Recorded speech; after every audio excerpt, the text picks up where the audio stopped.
कहते हैं हर आत्मा मोक्ष की ओर बढ़ती है, पर कुछ रास्ते ऐसे भी होते हैं जो मोक्ष के दरवाजे पर जाकर रुक जाते हैं या भटक जाते हैं। बुद्ध के एक ऐसे शिष्य की कहानी है ये, जिसने ज्ञान को शक्ति बना लिया और शक्ति को अपना विनाश, और एक युवक की यात्रा जिसने उस शिष्य की आत्मा को मुक्त करने के लिए अंधकार को चुना। पर क्या वह लौट सका? क्या धम्म केवल ध्यान है, या उसके भीतर भी छिपे हैं भय, दंभ और छाया? आइए सुनिए श्रापित गुफा और करुणा का दीपक, एक रहस्यमय, बौद्धिक और आध्यात्मिक यात्रा जहां शून्यता में भी उत्तर छिपे हैं। शुद्धोधन नगर के उत्तर में, जहां जंगल घना हो जाता था और पेड़ इतने ऊंचे थे कि सूर्य की किरणें तक थम जातीं, वहां एक वीरान टीला था।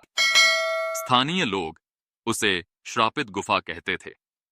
कहते हैं वहां कोई गया तो लौटकर कभी नहीं आया। इस गांव में एक युवक था, अंजिन।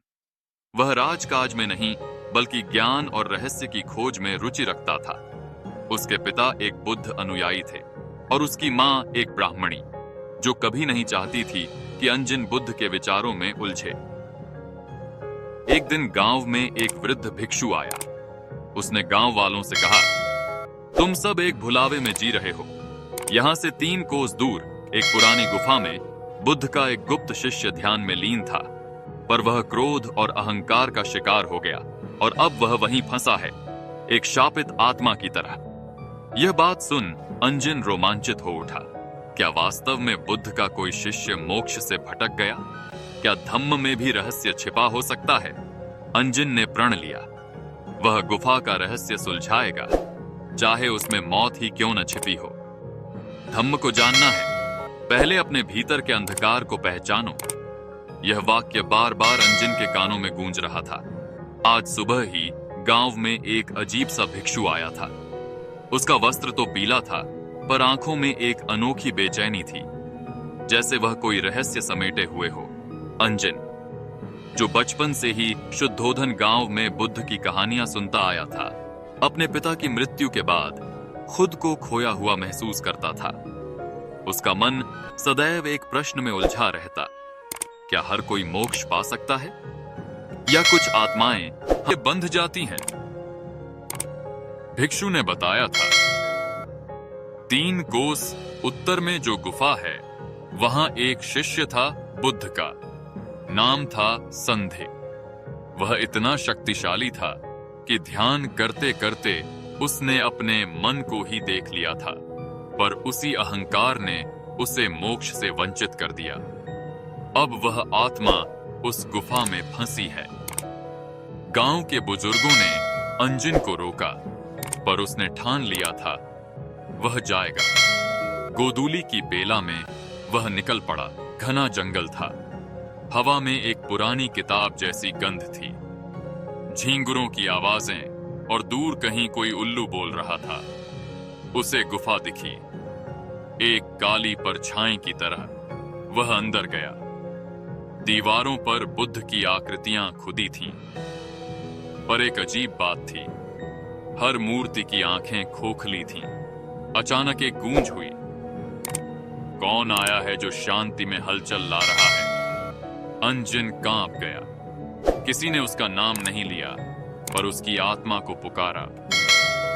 गुफा के भीतर वह एक प्राचीन ध्यानस्थ आकृति के सामने पहुंचा। उसकी आंखें बंद थीं, पर होठों पर मुस्कान नहीं, क्रोध था। दीवार पर एक शिलालेख था, यह वह स्थान है जहां संधि ने बुद्ध को चुनौती दी। उसने कहा था, मैं ही बोधिसत्व हूं, मुझे किसी और के ज्ञान की आवश्यकता नहीं, और उसी अहंकार ने उसे बांध दिया। अंजिन को ध्यान आया, बुद्ध कहते थे, अहंकार वह आग है जो भीतर ही भीतर जलाती है और अंततः आत्मा को राख बना देती है। तभी उस आकृति की आंखें खुलीं, लेकिन वह कोई मूर्ति नहीं थी, वह जीवित थी। क्या तू मुक्त होने आया है या मुझे मुक्त करने? मैं सत्य जानने आया हूं, अंजिन बोला। तो फिर धम्म का पहला रहस्य जान। सत्य वही है जो दिखाई नहीं देता। और तभी वह आकृति हवा में घुल गई। एक रहस्यमयी प्रकाश से पूरी गुफा जगमगा उठी। अंजन को अगला संकेत मिला। गुफा की दीवारों पर उभरे चित्रों में एक बोधि वृक्ष था, जिसकी जड़ें एक पहाड़ी से निकल रही थीं। यह पहाड़ी गांव के पूर्व में थी, जिसे निषिद्ध वन कहते थे। वहां जाने पर अंजन को एक टूटी हुई मूर्ति मिली। बुद्ध की नहीं, बल्कि एक शिष्य की, जिसकी आंखें क्रोध से भरी थीं। नीचे खुदा हुआ वाक्य था, ध्यान तभी विनाश बनता है जब उसका आधार दम हो। यहां एक और रहस्य उसका इंतजार कर रहा था। एक पुराना पत्र जिस पर बुद्ध के हस्ताक्षर थे। संधि, तू मेरा प्रिय शिष्य था, पर तूने ध्यान को शक्ति मान लिया और शक्ति को मोक्ष समझा। तूने करुणा नहीं जानी। जब तक किसी और के दुख को अपना न मानो, तुम मुक्त नहीं हो सकते। अंजन समझ रहा था, यह कहानी किसी आत्मा की नहीं, मनुष्य के भीतर के राक्षस की थी। वापसी पर अंजन ने एक गहन ध्यान किया, लेकिन उसकी चेतना जैसे किसी और लोक में चली गई। वहां एक छाया खड़ी थी। संधि, क्या तू जानता है कि मैंने क्यों ज्ञान को हथियार बना लिया? नहीं, अंजन बोला, क्योंकि मैंने देखा लोग केवल दुख से डरते हैं, पर दुख को समझना नहीं चाहते। मैं उन्हें भय दिखाकर अनुशासन में लाया, और वही मेरा पतन बन गया। अचानक वह गुफा कांपने लगी। एक दरार फर्श पर उभर आई। अब तू ही बता, क्या करुणा से शासन हो सकता है? हां, अंजन बोला, क्योंकि करुणा से आत्मा जीती है, डर से केवल शरीर। तभी संधि की आंखों में पहली बार जल भर आया। अब अंजन को अंतिम निर्णय लेना था। वह बुद्ध की अंतिम वाणी को याद कर रहा था, अप दीपो भव, अपना दीपक स्वयं बनो। गुफा में एक द्वार खुल गया। एक ओर प्रकाश, दूसरी ओर अंधकार। अगर वह अंधकार में जाता तो संधि की आत्मा को मुक्त कर सकता था, लेकिन शायद खुद फंस जाता। अगर वह प्रकाश में जाता तो सुरक्षित लौट सकता था, पर संधि को शापित छोड़कर उसने करुणा को चुना। अंधकार में कदम रखा। उस अंधेरे में कुछ नहीं था, न ध्वनि न प्रकाश, बस एक शून्यता। तभी एक स्वर आया, अरे अंजन, तुझे भय नहीं लगता? मैं बुद्ध को जानता हूं, अंजन बोला, और जहां बुद्ध हैं वहां भय नहीं। तभी अंधकार एकदम प्रकाश में बदल गया। संधि की आत्मा मुक्त हो रही थी। तू वह बना जो मैं न बन सका, एक बोधिसत्व। अंजन गांव लौटा, पर अब वह कोई साधारण युवक नहीं था। वह ज्ञान का दीपक था।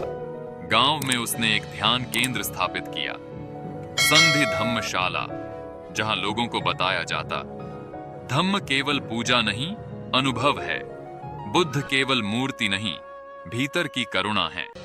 और सत्य, वह तुम्हारे भय के पार है।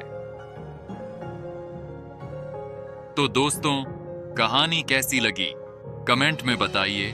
वीडियो को लाइक कर दीजिए और चैनल को सब्सक्राइब कर दीजिए। आप सभी को धन्यवाद।